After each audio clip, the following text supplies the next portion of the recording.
Sadako and the Thousand Paper Cranes. Prologue.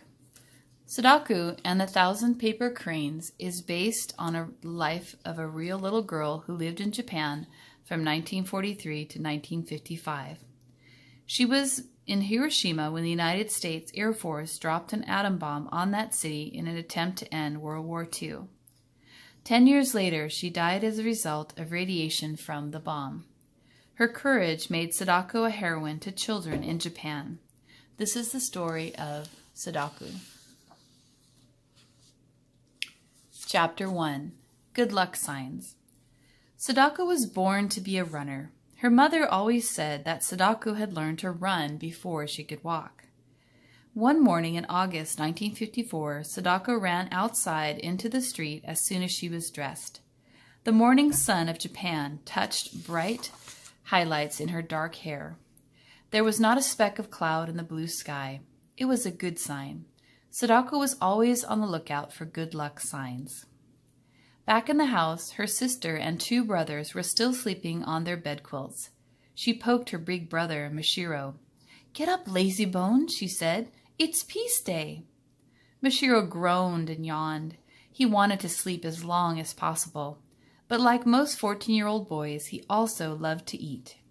When he sniffed the good smell of bean soup, Mashiro got up. Soon, Mitsu and Iji were awake too. Sadako helped Iji get dressed. He was 6, but he sometimes lost a sock or shirt. Afterwards, Sadako folded the bedquilts. Her sister, Mitsu, who was 9, helped put them away in the closet. Rushing like a whirlwind into the kitchen, Sadako cried, "Oh, Mother, I can hardly wait to go to the carnival. Can we please hurry with breakfast?" Her mother was busily slicing pickled radishes to serve with the rice and soup. She looked sternly at Sadako. "You are 11 years old and should know better," she scolded. "You must not call it carnival. Every year on August 6th, we remember those who died when the atom bomb was dropped on our city. It is a Memorial Day." Mr. Sasaki came in from the back porch. "That's right," he said. "Sadako-chan, you must show respect. Your own grandmother was killed that awful day." "But I do respect Obi-chan," Sadako said. "I pray for her spirit every morning. It's just that I'm so happy today." "As a matter of fact, it's time for our prayers now," her father said. The Sasaki family gathered around the little altar shelf. Obi-chan's picture was there in a gold frame. Sadako looked at the ceiling and wondered if her grandmother's spirit was floating somewhere above the altar. "Sadako-chan," Mr. Sasaki said sharply. Sadako quickly bowed her head. She fidgeted and wriggled her bare toes while Mr. Sasaki spoke. He prayed that the spirits of their ancestors were happy and peaceful. He gave thanks for his barbershop. He gave thanks for his fine children, and he prayed that his family would be protected from the atom bomb disease called leukemia. Many still died from the disease, even though the atom bomb had been dropped on Hiroshima 9 years before.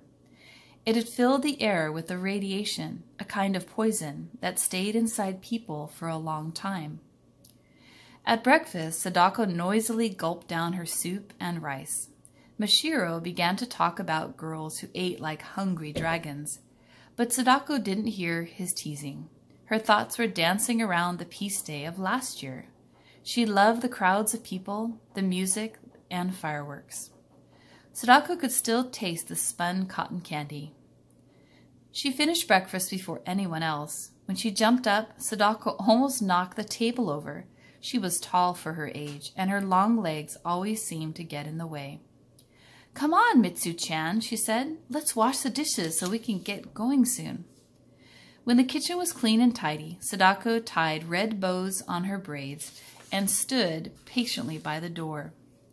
"Sadako-chan," her mother said softly, "we aren't leaving until 7:30. You can sit quietly until it is time to go." Sadako plopped down with a thud onto the tatami mat. Nothing ever made her parents hurry. While she sat there, a fuzzy spider paced across the room. A spider was a good luck sign. Now Sadako was sure the day would be wonderful.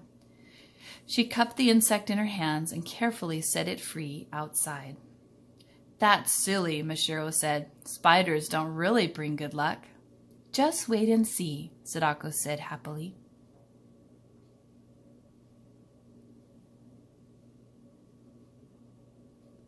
Chapter 2. Peace Day. When the family started out, the air was already warm and dust hung over the busy streets. Sadako ran ahead to the house of her best friend, Chiziku. The two had been friends since kindergarten. Sadako was sure that they would always be as close as two pine needles on the same twig. Chiziku waved and walked towards her. Sadako sighed. Sometimes she wished that her friend would move a bit faster. "Don't be such a turtle," she shouted. "Let's hurry so we don't miss anything." "Sadako-chan, go slowly in this heat," her mother called after her, but it was too late. The girls were already racing up the street. Mrs. Sasaki frowned. "Sadako is always in such a hurry to be first that she never stops to listen," she said. Mr. Sasaki laughed and said, "Well, did you ever see her walk when she could run, hop, or jump?" There was a pride in his voice because Sadako was such a fast, strong runner. At the entrance to the Peace Park, people filed through the memorial building in silence. On the walls were photographs of the dead and dying in a ruined city. The atom bomb, the thunderbolt, had turned Hiroshima into a desert. Sadako didn't want to look at the frightening pictures. She held tight to Jiziku's hand and walked quickly through the building. "I remember the thunderbolt," Sadako whispered to her friend. "There was a flash of 1,000,000 suns. Then the heat prickled my eyes like needles." "How can you possibly remember anything?" Chiziku explained. "You were only a baby then." "Well, I do," Sadako said stubbornly.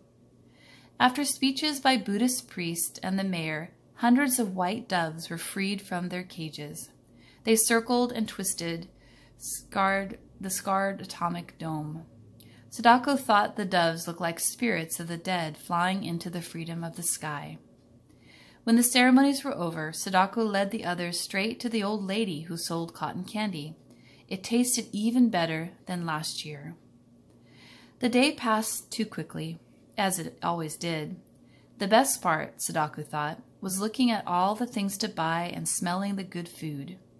There were stalls selling everything from bean cakes to chirping crickets. The worst part was seeing people with ugly whitish scars.